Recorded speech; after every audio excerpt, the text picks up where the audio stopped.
अक्सर होता है जब सिद्धि किसी को प्राप्त होती है या कुछ भी प्राप्त होता है तो वह उसके मद में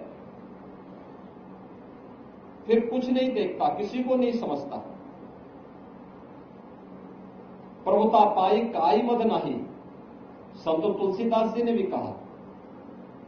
लेकिन बाबा ने अपनी साधना का उपयोग, इस सिद्धि का उपयोग राष्ट्र के कल्याण के लिए किया, लोक कल्याण के लिए किया।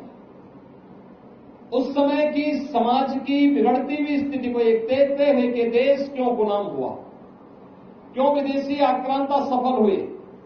एक तरफ उन्होंने समाज को जोड़ने का काम किया, दलितों को, आदिवासियों को, वनवासियों को, गिरवासियों को बिना भेदभाव से मुक्त एक ऐसे समाज की स्थापना का अलग जगाया था जो एक अघोराचार्य को ही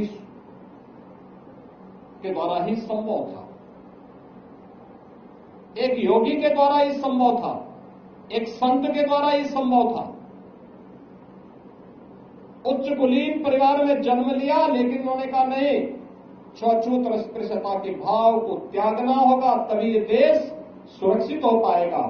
और यहां के दलितों को, वनवासियों को, यहां के जनजातीय समुदाय को उन्होंने बड़ी संख्या में अपने शिष्य के रूप में स्वीकार करते हुए उनके जीवन को प्रशस्त करने के लिए अनेक कार्यक्रम चलाए।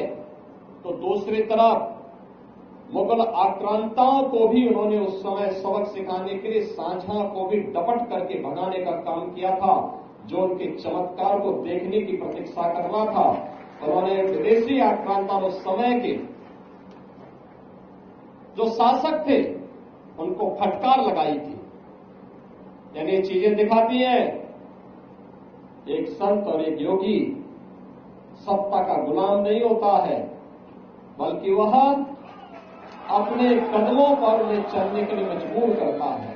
और यही कार्य आज से 425 वर्ष पहले इसी रामगढ़ गांव में जन्मे पूज्य बाबा अघोराचार्य कीनाराम जी महाराज ने अपनी दिव्य साधना के माध्यम से हम सबके सामने प्रस्तुत किया।